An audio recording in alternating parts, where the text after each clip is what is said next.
y amén. Bueno, entonces podemos avanzar y continuar, y siempre, por favor, nos dejan de saber que el audio esté bien, que se escuche bien en especial. Hoy nos toca ya, miren, la parte número 11 de esta serie que hemos iniciado, de este estudio, que es obviamente a través de una predicación, ¿no?, del Evangelio de Juan, que sin duda ninguna hasta el día de hoy ha sido de mucha bendición para mi vida, para la de ustedes, porque es palabra, es poder entender, es poder profundizar en ella y bueno, Dios nos auxilia. Entonces hoy, domingo 28 de noviembre de 2021, estamos ya en la parte 11 y hoy entonces vamos a ir al capítulo 2, porque ahí es donde estamos todavía. Entonces estamos viendo el Evangelio de Juan en el capítulo 2.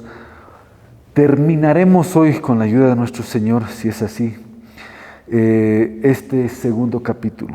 Ese es el plan, ese es el deseo, por lo menos, para poder entonces proseguir. Y hay mucho más que se pudiera, obviamente, hablar, deducir, explicar, pero por tiempo, ¿no?, por cuestión del tiempo, no se puede a veces avanzar. Bueno, pero a manera de repasar, a manera de redundar en puntos principales para nosotros, es bueno entender lo que el Evangelio de Juan quiere hacer notar, que es justamente el poder hacer un registro de la vida y ministerio de Cristo, que se enfoca en su deidad, que Él es completamente Dios. Entonces, vamos a ver este enfoque, vamos a ver esta presentación, vamos a ver este objetivo en Juan una y otra vez, ahí avanzando y buscando justamente para que podamos entonces proseguir. Y eso es lo importante, ¿no ves? El poder entender y captar vida. Están afuera algunos que están esperando, creo, me mandó un mensaje ahorita. Y entonces, basándonos en eso, podemos una vez más recordar que en el capítulo 20, versículo 31 de este Evangelio, hablando de Juan, está una vez más el principio, el eje, el punto central, el postulado, la tesis, el argumento y la respuesta y la verdad, todo ahí en uno, cuando dice: pero estas se han escrito para que creáis que Jesús es el Cristo, el Hijo de Dios, y para que al creer tengáis vida en su nombre. Ahí está el principio, ahí está la base, ahí está el objetivo justamente que desea Juan transmitir a todos los que estamos el día de hoy aquí. Entonces, es algo que dijimos al terminar este libro. Dios nos permite haber memorizado ya esto, haberlo tenido en claro, porque ahí está manifestada obviamente tanto la deidad como también el objetivo de la salvación a través de nuestro Señor Jesús. Entonces, una vez más recordando, hay un propósito apologético, y el apologético es defender, es luchar, contestar por algo que está claro en la palabra, ¿no? A veces es la lucha contra todo tipo de distorsión, contra todo tipo de doctrinas, dice la misma Biblia, diabólicas, etcétera. Si te puedes comunicar entonces con la hermana, seguro, porque a mi WhatsApp me han escrito. Entonces ahí podemos justamente entender y ver, ¿no? Entonces, por ahí se va entendiendo que esto es apologético, porque entonces va a probar una y otra vez que Jesús es el Mesías, una y otra vez que Jesús es el Hijo de Dios. Y obviamente, aunque esto ya para usted puede ser, para ti, para mí, muy básico, créanme que el entender, el vivir y el luchar por esa verdad no es tan sencillo, no es tan básico, no es tan principal, en el sentido de que hay mucha adversidad en contra de esto, que Él es el Hijo de Dios, que Él es el Mesías, que Él es nuestro Señor, que Él tiene y es soberano y poderoso sobre todo, y que Él vino a la tierra, estuvo en medio nuestro y nos dejó un camino y está también hasta el día de hoy con nosotros. Entonces, eso, básico como luciera, no lo es realmente cuando uno lo entiende en su quizás ni siquiera cabalidad o plenitud, porque no la vamos a entender por completo, es imposible, por lo menos, pero a lo que vamos avanzando va tomando más fuerza y más poder. Entonces, evangelístico también porque obtenemos vida eterna, solo a través de Cristo. Entonces, su objetivo es nuestra salvación. ¿Qué es lo que quiere Juan con este libro? ¿Qué es lo que quiere Juan en medio de su evangelio? Que la gente crea y al creer sea salva. Que la gente conozca, que la gente tenga la evidencia de la fe, la deidad justamente, ¿no ves?, de lo que es Cristo para nosotros. Ahora, en el Nuevo Testamento es claro, y así como en el Antiguo Testamento también este principio, pero particularmente esto está muy evidente en el Nuevo Testamento sobre la deidad de Jesucristo. De hecho, su deidad Él es Dios. Eso es lo que está proclamado en todo el Evangelio. Se declara a lo largo del Nuevo Testamento. Juan comienza en su Evangelio cuando él dice: en el principio era el Verbo estaba con Dios, el Verbo era Dios, Él es Dios y está con Dios. Y ahí tenemos una declaración sobre la Trinidad. Los tres miembros de la Trinidad son Dios y sin embargo están separados. Eso lo vimos al comienzo, ¿se acuerdan? Él está con Dios a diferencia de Dios, pero sin embargo es Dios también, porque Cristo es Dios. El Padre es Dios y el Espíritu Santo es Dios. Dios Padre, Dios Hijo, Dios Espíritu. Entonces, el Evangelio, no solo de Juan, sino los cuatro, más las cartas, más todo lo demás, va declarando esta verdad.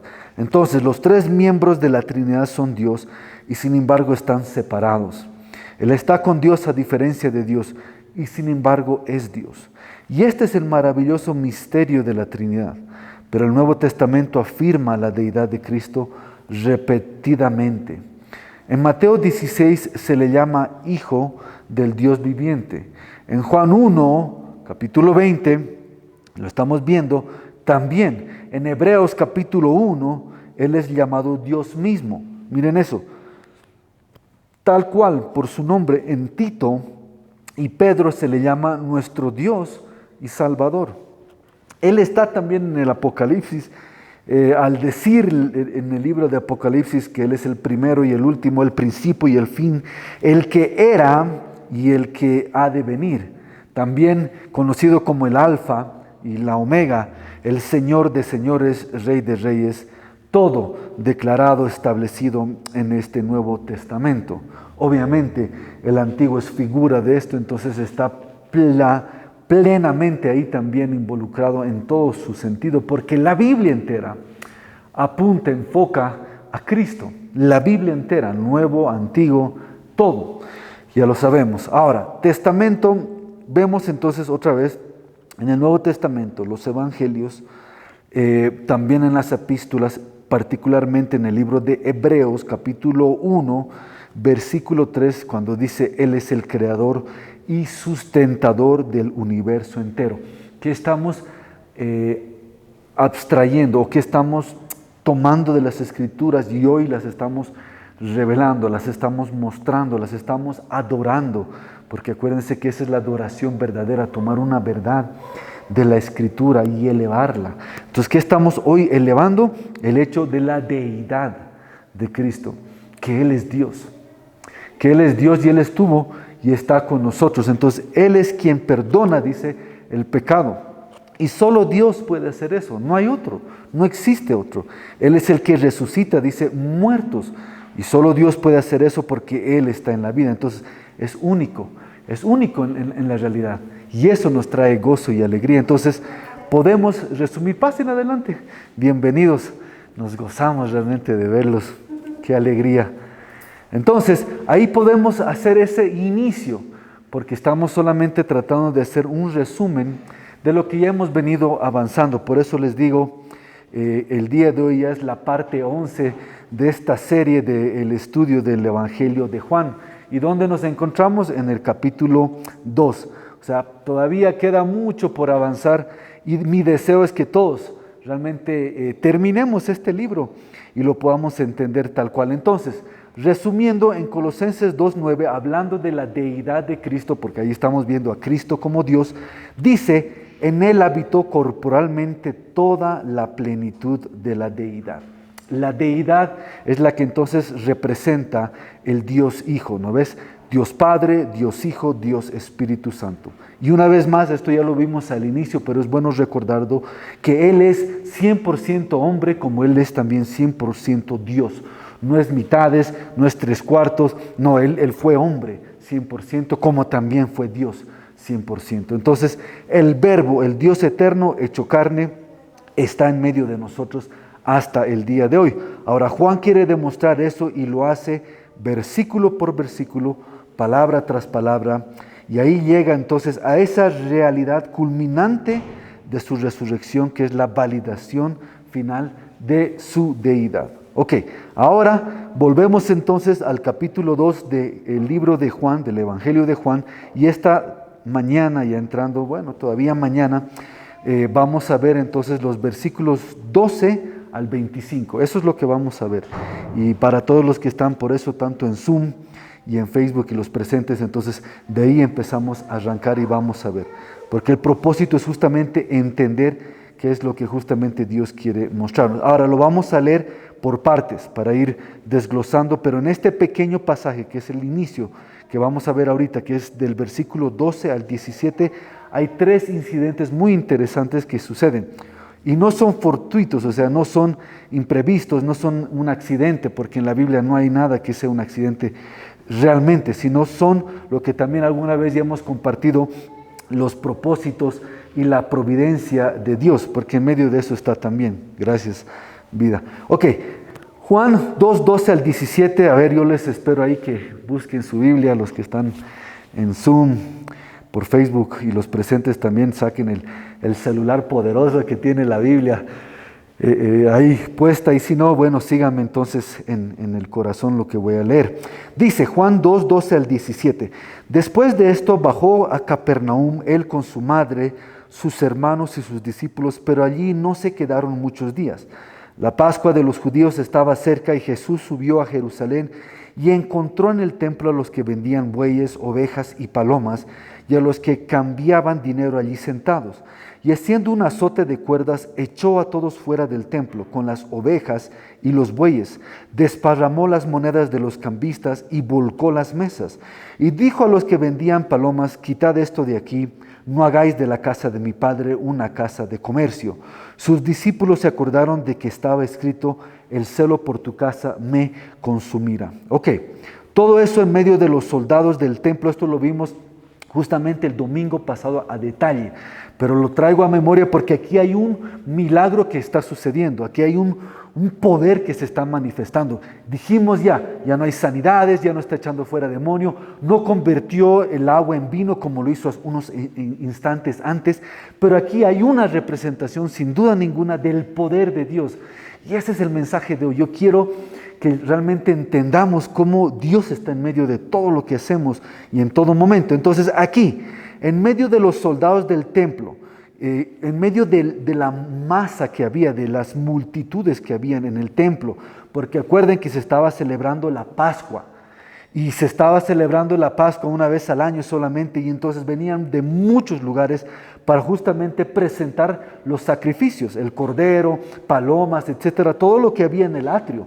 En medio de eso vemos cómo entonces Jesús, se enfrenta a esa profanación que él veía en la casa de su padre.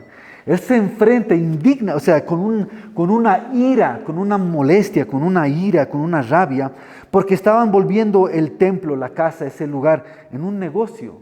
Se estaba volviendo en un negocio para los intereses de los que obviamente estaban gobernando ahí y todos los demás. Entonces hizo, dice la Biblia, un látigo y arrojó a todos, incluyendo a los animales, fuera del templo. ¿Se imaginan ese caos?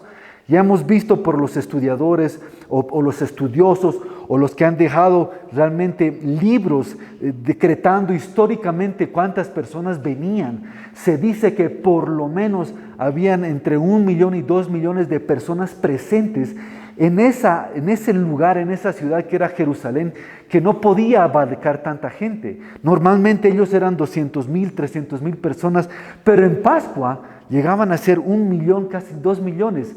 Entonces imagínense cuánta gente estaba presente en ese patio. Más los cambistas, más los que estaban ahí vendiendo los animales, más los soldados, que dice que eran unos 300 soldados de que estaban obviamente en la corte real, o sea, de los mismos judíos.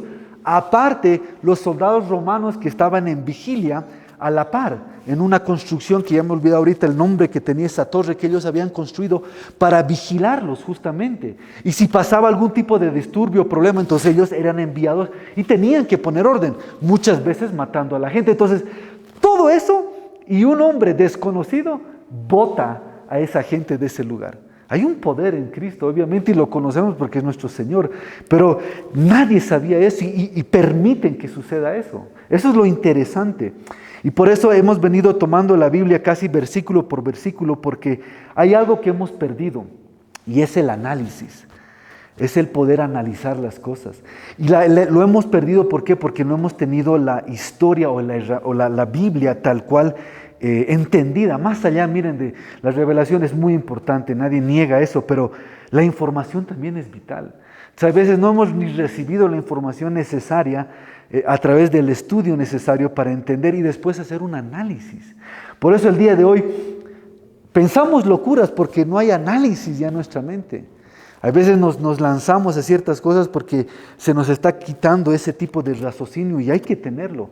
Más la revelación, más la guianza del Espíritu. Entonces, eso es lo que aquí está sucediendo. Todo esto es una expresión muy poderosa de la deidad de Jesucristo, sus poderes sobrehumanos. Habría habido resistencia de la multitud, habría habido resistencia por parte de la policía del templo, que mínimamente, ya he dicho, serían unos 300 soldados o más, porque era Pascua. Habría habido una reacción por parte de la multitud y se hubiera generado un conflicto que pudiera haber resultado en una invasión inmediata por parte de las fuerzas de los soldados romanos que estaban sentados en la puerta del lado observando todo esto y listos para sofocar cualquier disturbio. Entonces, sin embargo, todas esas fuerzas puestas en contra de un solo hombre con una pequeña cuerda, no hubo resistencia.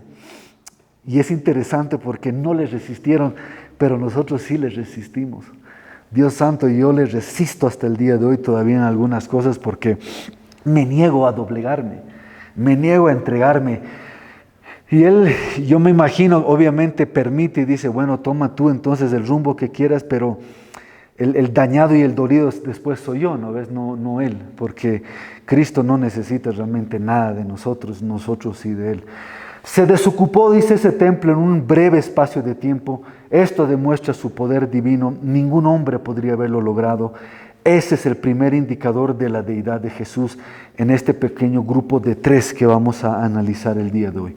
Una vez más, del versículo 18 al 22, dice entonces la palabra en el Juan capítulo 2, entonces los judíos respondieron y le dijeron, ya que haces estas cosas, ¿qué señal nos muestras?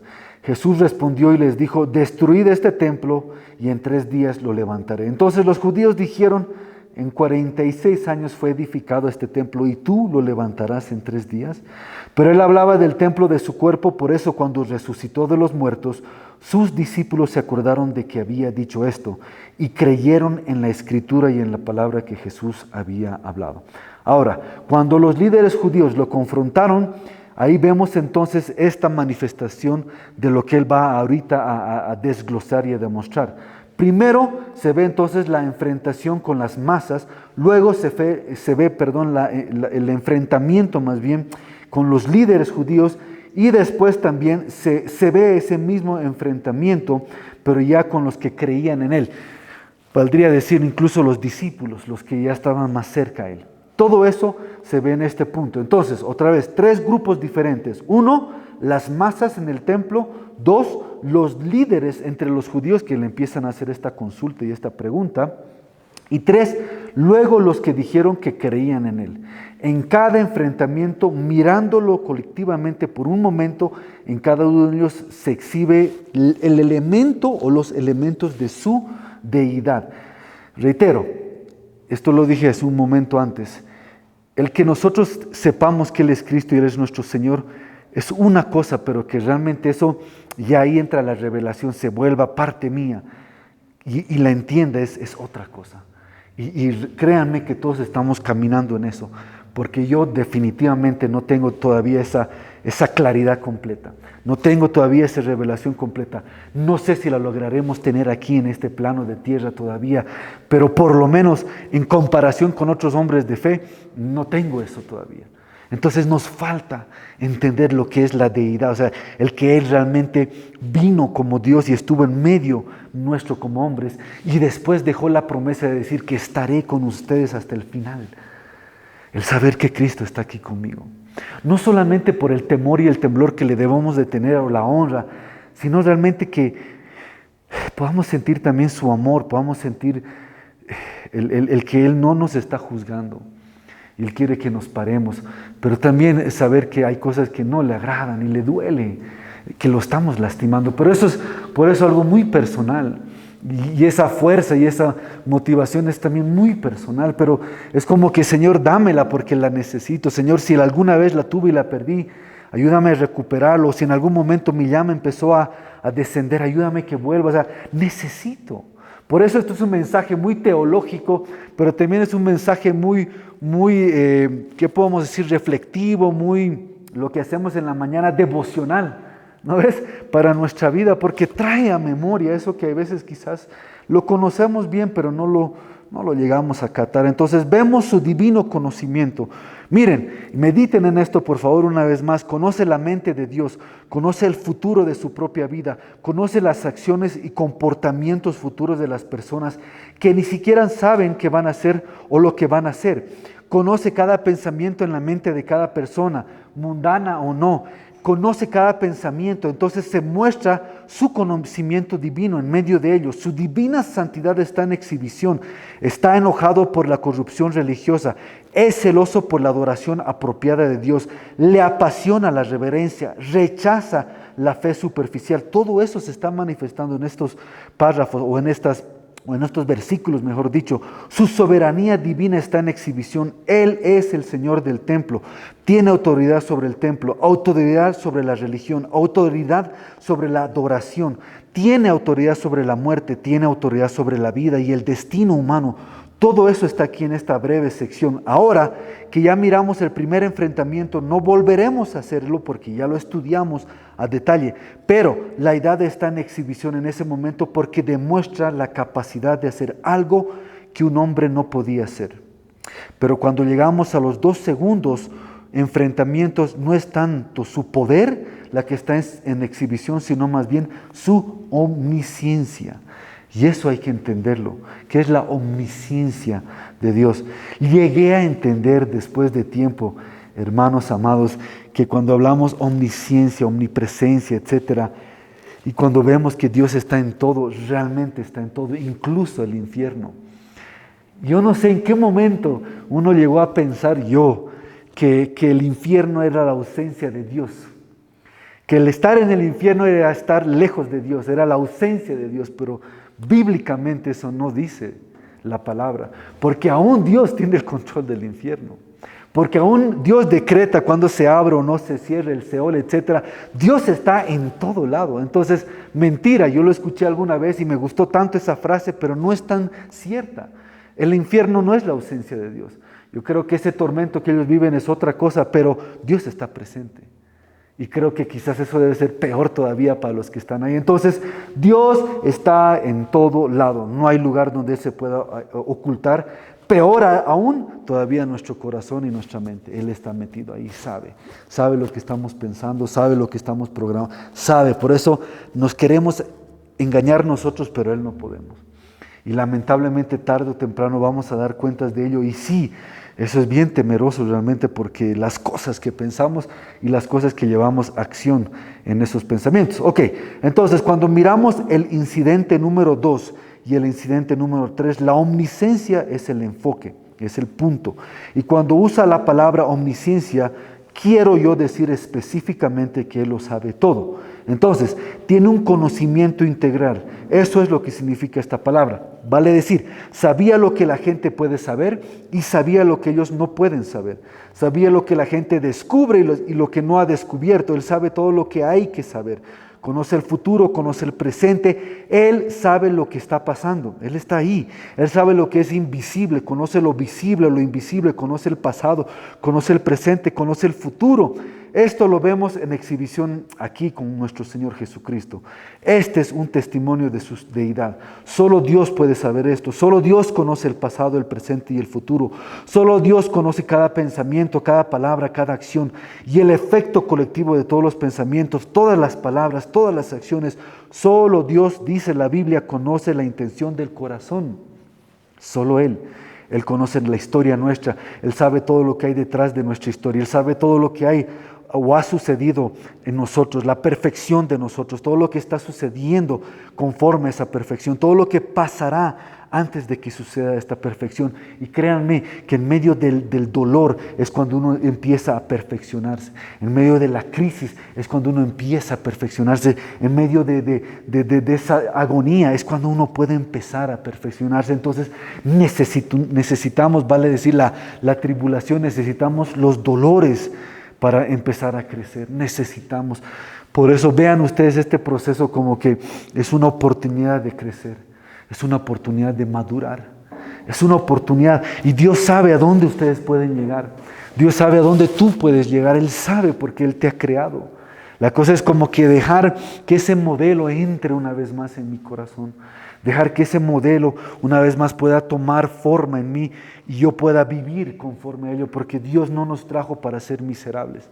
Dios no nos trajo para sufrir constantemente, no, porque aún el apóstol Pablo encarcelado se regocijaba. Aún cuando él estaba latigado, Pedro se regocijaba. Aún cuando fue naufragado, Pablo se regocijaba. Entonces, en medio de los procesos podemos gozarnos si lo tenemos a Él.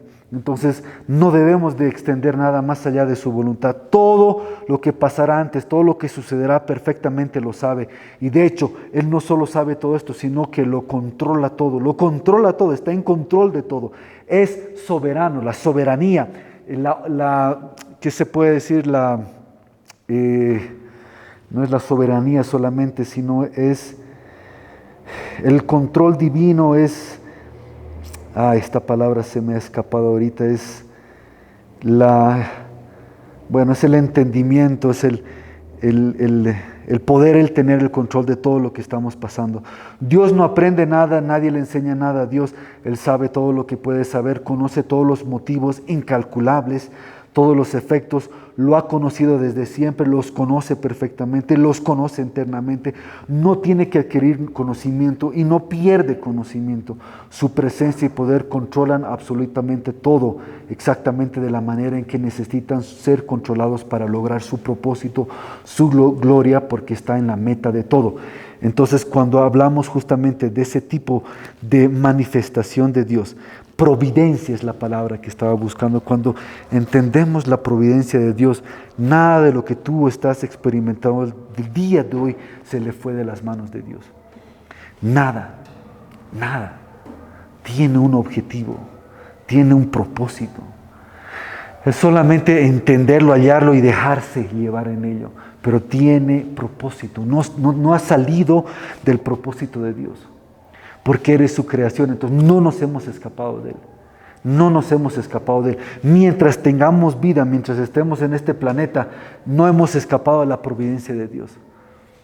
Y Él tiene el control, entonces es bueno recordar eso. Dios conoce todas las causas, todos los pensamientos, todos los misterios, todos los enigmas, todos los sentimientos, todos los deseos, secretos expresados, todos los tronos, los dominios, todas las personalidades, todas las cosas visibles e invisibles, una vez más, en el cielo, en la tierra, debido a que Dios conoce todas las cosas a la perfección. No conoce nada mejor que cualquier otra, pero no conoce todas las cosas igualmente bien. O sea, vale decir que Él conoce todo lo que tiene que conocer de cada uno de nosotros, a detalle. Por eso dice la Biblia que Él numera los cabellos de nuestra cabeza. O también dice cómo Él puede saber cuando una ave salta o toma vuelo. Entonces no hay nada que se le aleje. Por eso reitero, no te has apartado. Parecería que nos hemos alejado. No, Él está ahí. Solamente que, claro, obviamente, tenemos que retomar, tenemos que edificar, tenemos que entender, tenemos que verificar muchas cosas, etcétera, pero ahí está Él, ahí está Él. Y eso, entenderlo, tiene que traer un tipo de alivio y también un tipo, una vez más, de temor y que podemos decir, más que miedo, honra y amor hacia Él, porque realmente, pese a todo, sigue con nosotros. Bueno, si vamos al Antiguo Testamento, encontraremos que esta idea se manifiesta a menudo. Por ejemplo, Jeremías capítulo 17 dice, Dios está en este contexto hablándole al pueblo sobre el cautiverio que iban a experimentar. Dice, va a ser un juicio terrible, habrá un castigo severo. Específicamente dice la Biblia en el versículo 13, los voy a arrojar fuera de esa tierra, voy a echarte de esta tierra y finalmente, al final, en el futuro serás reunido. Entonces, pese a ese juicio, viene obviamente una esperanza. Ahora en el versículo 17, dice, Dios cuando reúna a Israel tendrá pleno conocimiento. Mis ojos están en todos tus caminos. Escuchen bien eso. Mis ojos están en todos tus caminos. Hablando de su pueblo. Si somos su pueblo, Él está en todos nuestros caminos. Todos sus caminos no están ocultos a mi rostro, ni hay iniquidad oculta a mis ojos. Primero pagaré doblemente su iniquidad y su pecado porque han contaminado la tierra. Después de eso, en el versículo 19 dice, reunirá al pueblo, y en el 21 dice, hazles conocer y que sepan que mi nombre es el Señor y no tengo ningún problema en traer juicio sobre ti, porque conozco cada una de tus iniquidades, no están ocultas a mis ojos. Sé cada detalle que hay que saber de ti, y un día en el futuro tú también me conocerás a mí. Miren, por eso el detalle de todo lo que nosotros hacemos en Dios. No lo vamos a sorprender, no vamos a sorprenderlo a Dios, y no vamos a llegar tan bajo que Él no lo haya expectado. No, Él sabe. Lo importante es entender y decir, bueno, entonces ahora necesito que me ayudes para levantarme una vez más. Jeremías 23 es otro. Aquí habla mucho no solamente la deidad, sino también está hablando de la identidad que Él tiene en nosotros, porque está con nosotros. Por eso, hermanos amados, es entender cuánto Dios nos ama, cuánto Dios quiere que realmente caminemos en bien, cuánto Dios quiere que vivamos en libertad, cuánto Dios quiere que seamos sus hijos, que seamos sus amigos, que seamos sus discípulos, que caminemos tras Él. Pero hay que recuperar y a través de este evangelio entender el amor que Él nos tiene y la identidad una vez más que Él tiene para nosotros. No nos trajo otra vez para vivir una vida de miseria, para mendigar amor, para vivir una vida de bestia, de animal, porque no quiere Él eso para nosotros. Pese al juicio, pese a lo que Él ha hablado, hay esperanza. Jeremías 23 es otro ejemplo. De hecho, la Biblia dice que aquellos de nosotros que vamos a la gloria, conoceremos cómo somos conocidos. Entonces, tendremos un conocimiento que también es sobrenatural. Jeremías 23 dice, Dios se compara mucho en Jeremías e Isaías. Hace una comparación y ahí vemos los dos ejemplos para entenderlo un poquito mejor. Tanto Isaías como Jeremías, cuando dice, ¿soy yo un Dios cercano? Está preguntando, declara el Señor. Y no un Dios lejano. En otras palabras, Él está hablando de su omnipresencia. Está cerca y a la par está lejos. ¿Puede un hombre esconderse en lugares escondidos para que ya no lo vea?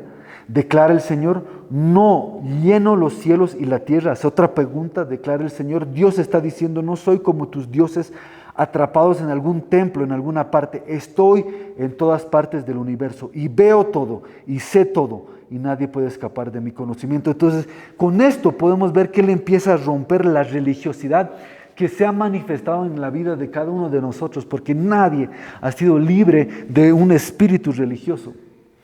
Por eso todavía no lo conocemos a plenitud. Pero una vez que se va rompiendo, una vez que se va quebrantando eso y lo vamos conociendo y vamos siendo transparentes y sinceros primero con Él, se restaura esto. Nace algo diferente. El dilema de la cristiandad del día de hoy es que muchos todavía no lo conocemos a Cristo.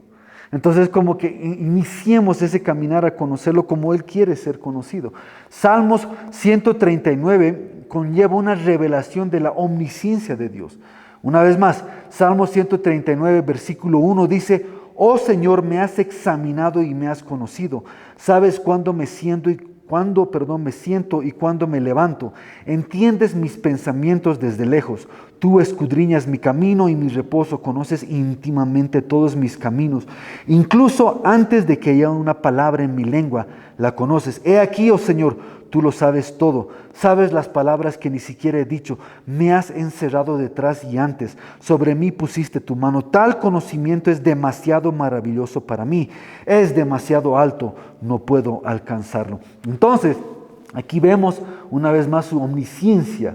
El que Él está presente con nosotros, que Él está presente en nuestra mente, en nuestro corazón, y que si Él nos permitió venir el día de hoy aquí es porque realmente Él lo quiso así. Si Él permitió que ustedes buscaran algún tipo de auxilio, si Él permitió que ustedes todavía permanecieran juntos, y le hablo a todos los que estamos presentes como allá, todavía tengas tú esa casa, todavía vivas en ese lugar, todavía estés plantado donde estás, porque Él así lo quiere. Y Él va a ir trabajando a base de eso, conforme a lo que nosotros vayamos entendiendo. Por eso reitero, esto es muy básico quizás en el entendimiento, pero muy lejano en lo práctico, muy lejano en la realidad, muy lejano en la verdad de lo que es tener a Cristo, en ese conocimiento, revelación. Lo que Él está diciendo entonces es que no es algún tipo de conocimiento lejano. Tú me conoces y conoces en el sentido de que realmente tienes tú tu mano sobre mi vida. Me vigilas de esa manera tan íntima. Versículo 7. ¿A dónde me iré de tu espíritu? ¿A dónde huiré de tu presencia? Lo que le dijo Pedro a Jesús. Si subo, tú estás ahí. Si hago mi cama en el Seol, he aquí estás allí. Miren, aún en el Seol lo que les decía. Si tomas las alas del alba y habito en lo más recóndito del mar, aún allí me conducirá tu mano y me asiará tu diestra. Sí, digo, seguramente la oscuridad me abruma y la luz a mi alrededor será la noche. Incluso la oscuridad no es oscura para ti y la noche es tan brillante como el día. La oscuridad y la luz son iguales para ti. No hay escapatoria a Dios.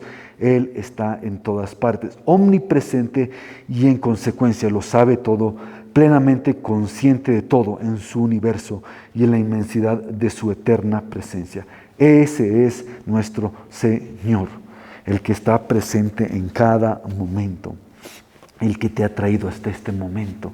Todavía la palabra Ebenezer tiene sentido y poder para ti, porque dices, he ahí, hasta aquí me has traído, hasta aquí.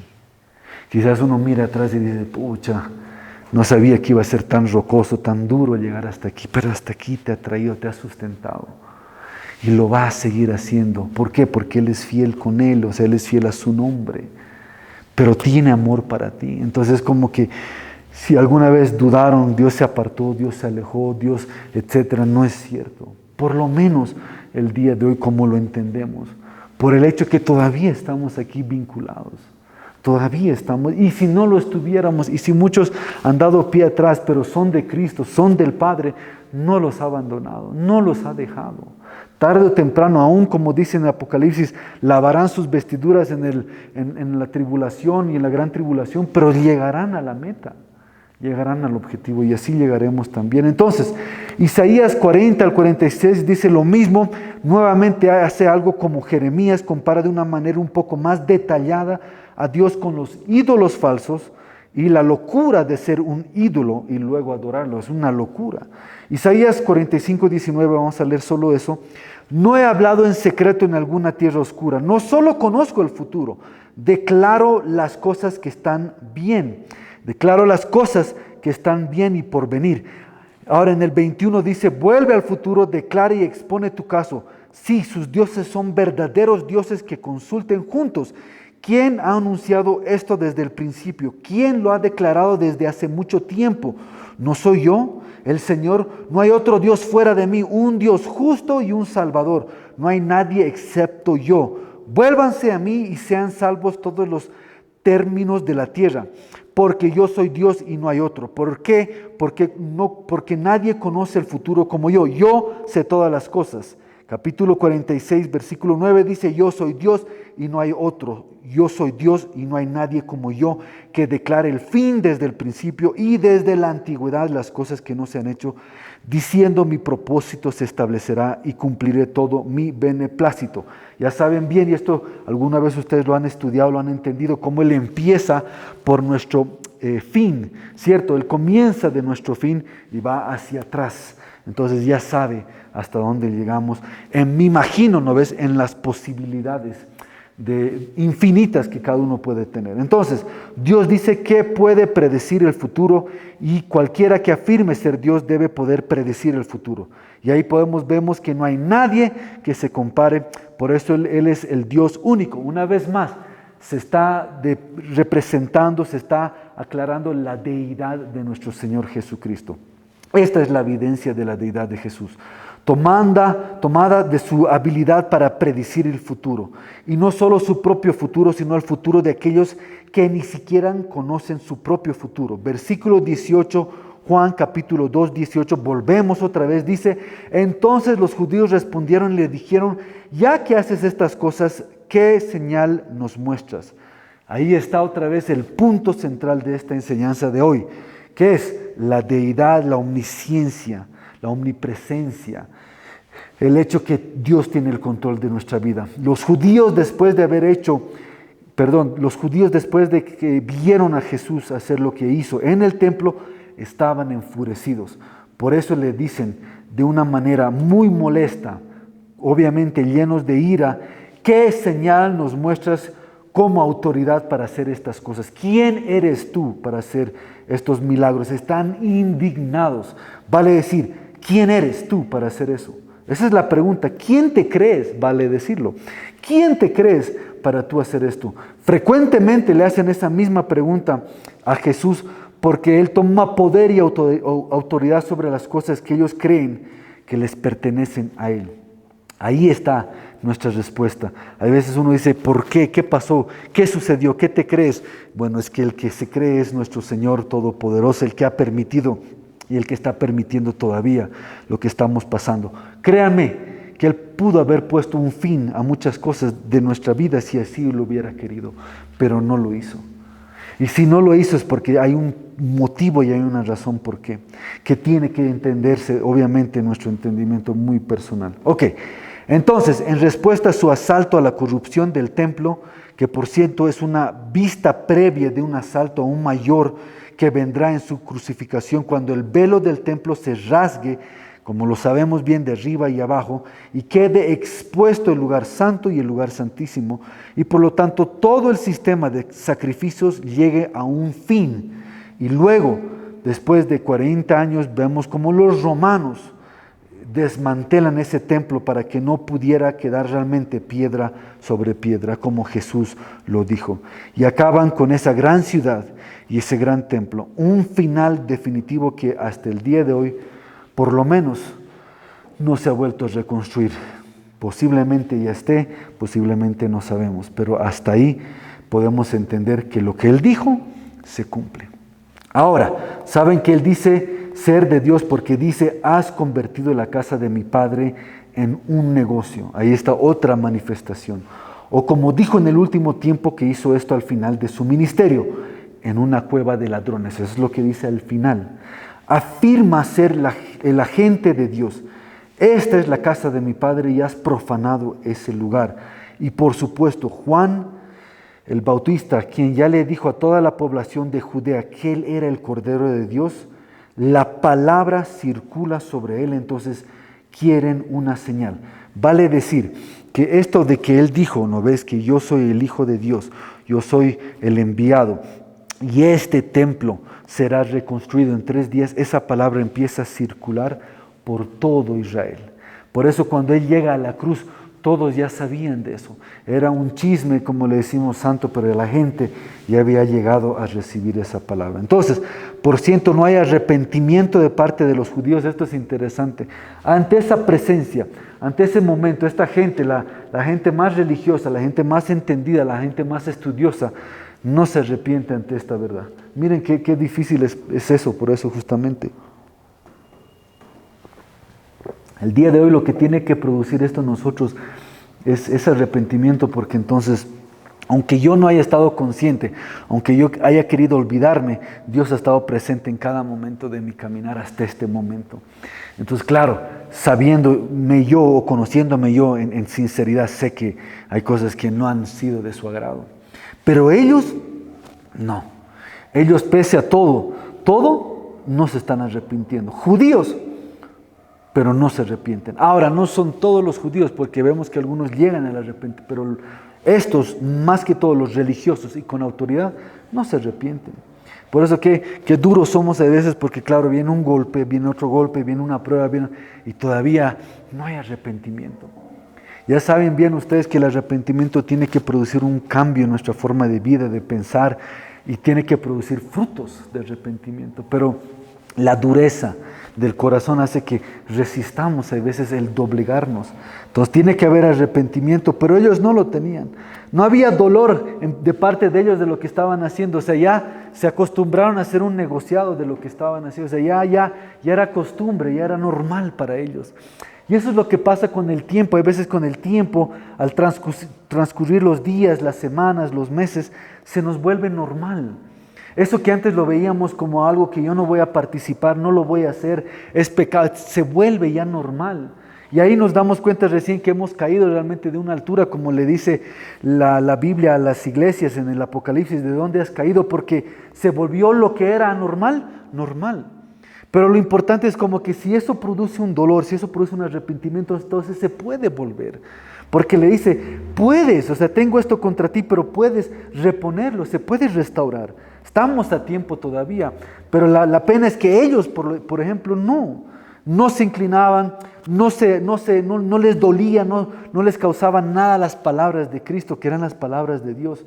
No llegaba el razonamiento, seguían profanando ese lugar, seguían ciertamente haciendo sus negocios y necesitaban arrepentirse. Como nosotros necesitamos arrepentirnos el día de hoy, necesitamos buscar el perdón, necesitamos reconciliarnos con Dios. No tienen ningún interés en eso porque no aman a Dios. Por eso si en tu corazón hay un sincero deseo, si en tu corazón hay una inclinación, es porque entonces hay un amor de Dios. Si no hubiera eso como ellos, entonces nunca lo conocieron. Si están todavía aquí, yo creo que es porque lo conocieron en algún momento. Ahora hay otros que no lo conocen y lo hacen por religión. Mucha gente está en la iglesia por religión, porque no lo conoce. Pero si en ti hay ese amor todavía, entonces es porque se te reveló y no te va a dejar. Y ustedes saben bien que una vez que lo conoces, no hay forma de vivir sin Él. Podemos intentar, podemos tratarlo, nos puede ir entre comillas hasta bien por un tiempo, pero después es imposible, porque se nos reveló.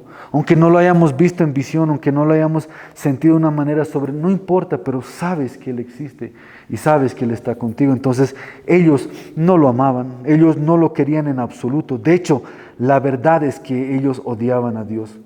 Odian al Dios verdadero y el verdadero camino de la salvación por la fe y la gracia que había sido ordenada a lo largo de toda la historia del Antiguo Testamento. Entonces, ¿por qué no hallaban corazón para amarlo a Dios? Es porque se amaban a sí mismos.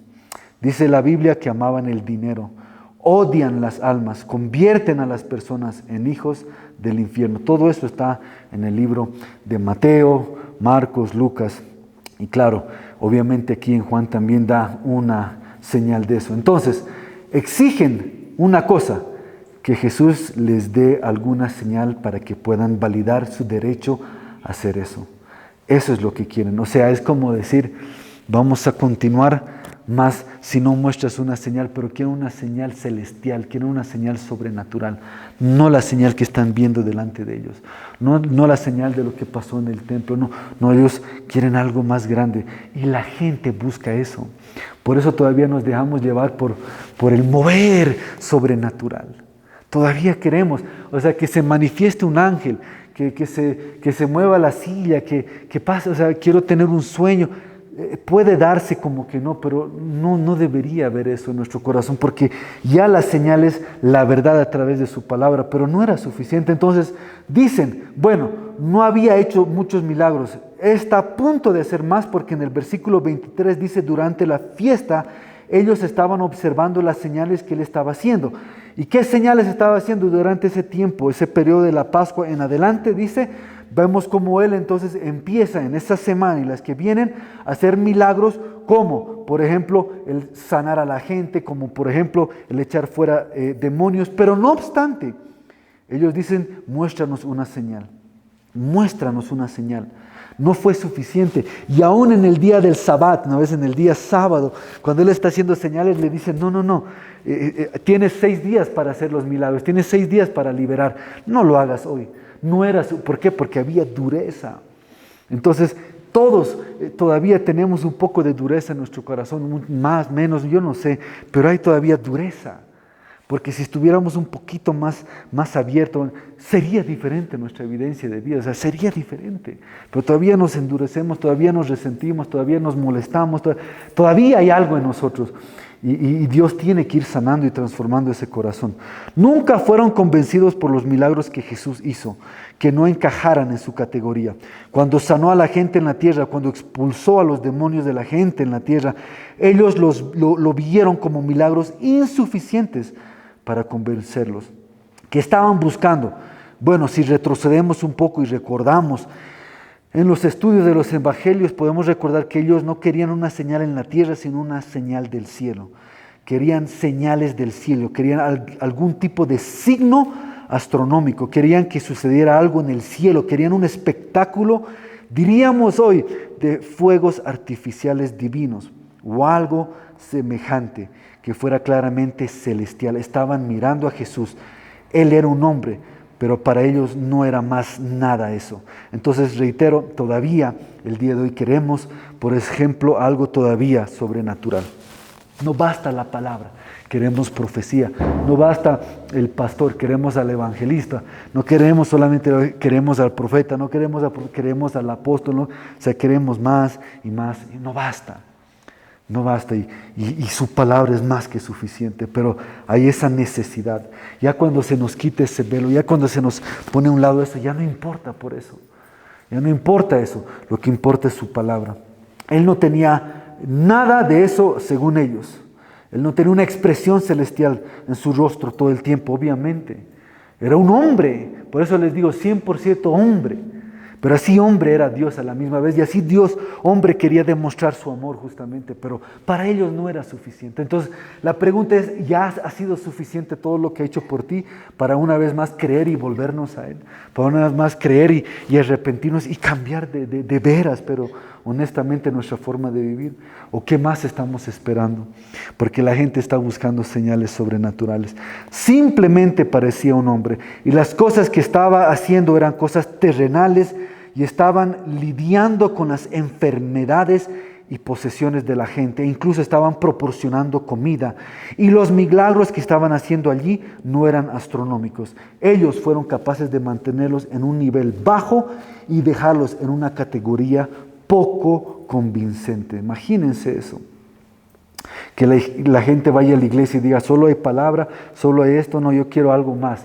Todavía hay una búsqueda, hay un deseo de algo más. Bueno, ahora Mateo 12, dice, recuerda que en el versículo 8 dice Jesús que Él era el Señor del sábado. Él era el hombre y el Hijo del hombre para el sábado, que Él se enseñoraba del sábado. Había estado sanando en el sábado y dijeron que eso era ilegal. Y esto se une en el sentido de que entonces le dicen, soy yo el Señor del sábado, dice Jesús. Y eso es lo que Él estaba manifestando en el templo cuando echa fuera a la gente. Que Él era el hijo del templo como el hijo del sábado. Y que Él podía hacer lo que Él quería.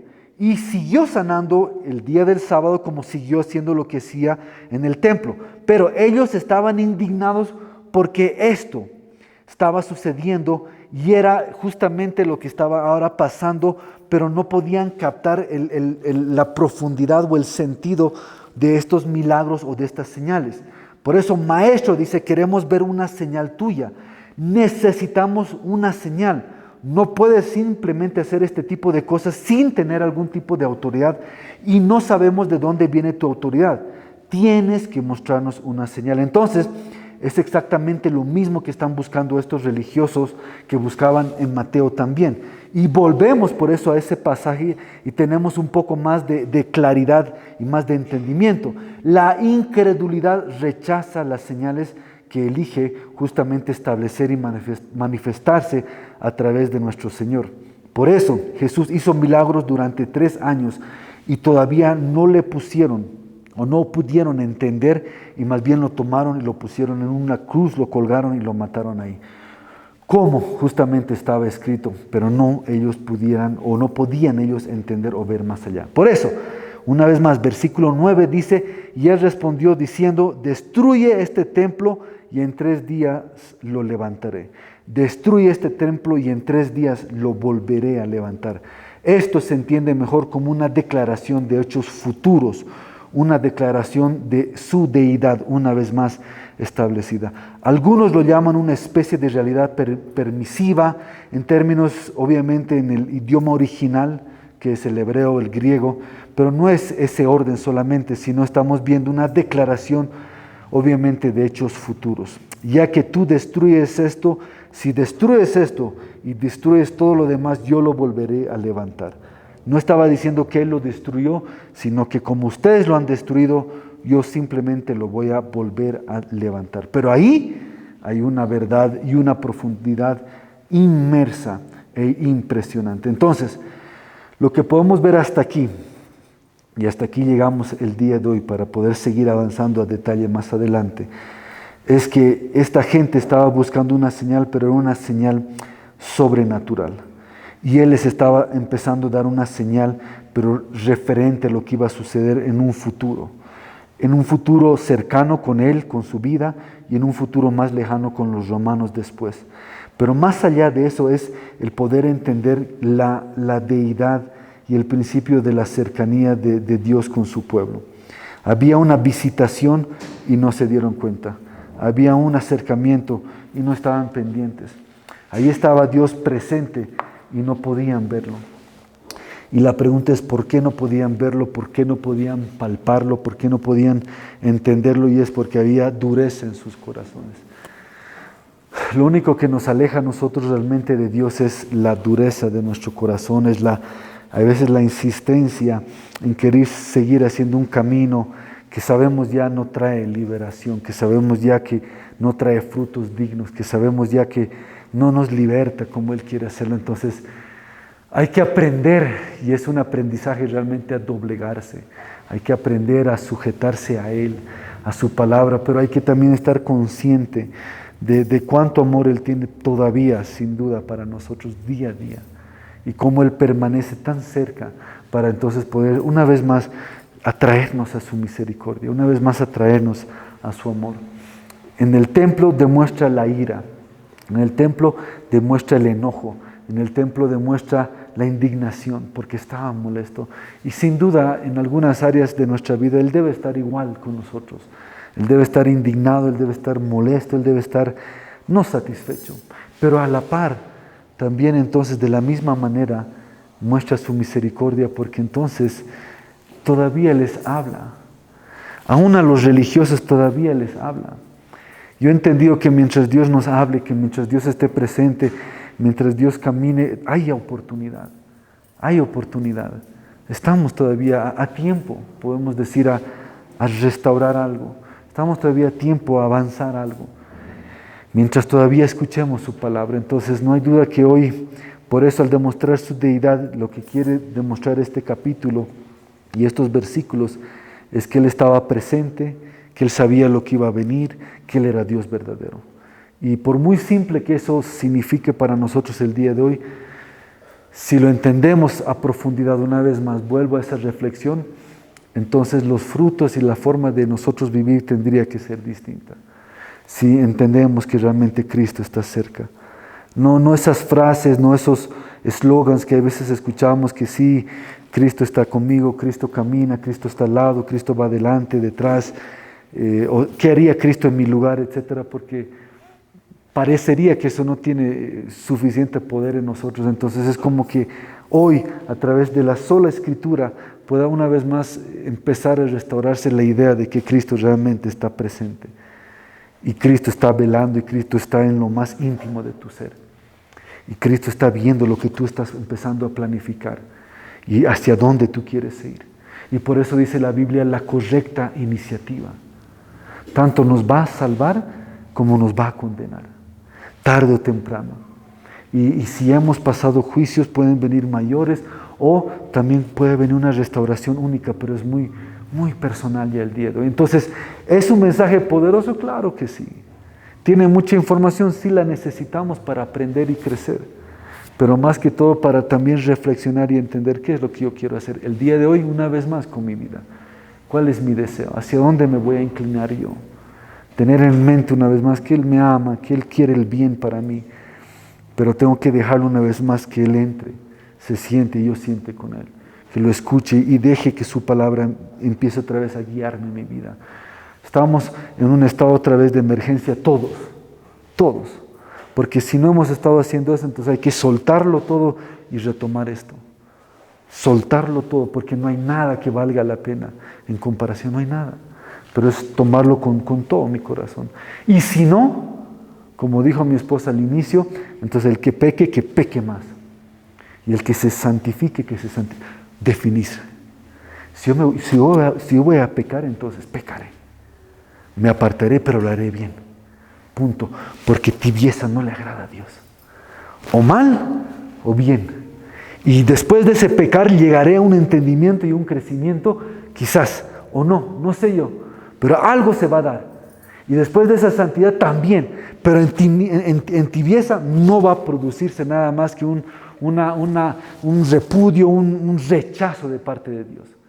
Entonces, preferible hacerlo bien o hacerlo mal. Miren qué mensaje, hermanos. Y no es un luz verde a pecar, pero si no queda otra, mejor. Hay que seguir viviendo así. Para todos. Porque en cada uno de nosotros es diferente. Por favor, créanme. Nadie se libra y se salva de esto. Cada uno diferente. Porque todavía seguimos pecando. Entonces es como que si tú vas a persistir en eso, aunque lo minimices, aunque lo justifiques, perfecto, pero entonces hazlo bien. Y si te vas a apartar, apártate, pero de una ya. Entonces son tiempos muy definitivos, pero también muy bonitos y llenos de esperanza. Amén.